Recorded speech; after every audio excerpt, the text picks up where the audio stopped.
Ito na ang oras para makilala natin ang tunay na kampiyon.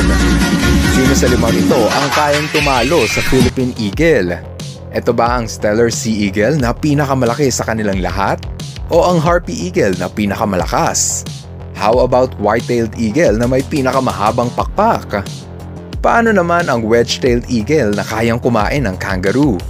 At papahuli ba ang Golden Eagle na pinakamatapang? Sa totoo lang, tatlo lang sa kanila ang kayang lumaban sa Philippine Eagle. Una, ang Steller Sea Eagle na pinakamalaki ngunit mas matapang na hunter ang mga Philippine Eagle. Mas malaki ang kuko at paa ng Harpy Eagle ngunit mas mabigat at mas matangkad ang Philippine Eagle. Mas maangas naman ang mga Golden Eagle ngunit sa lakas at bigat ng Philippine Eagle, siguradong wala itong binatbat sa kanila.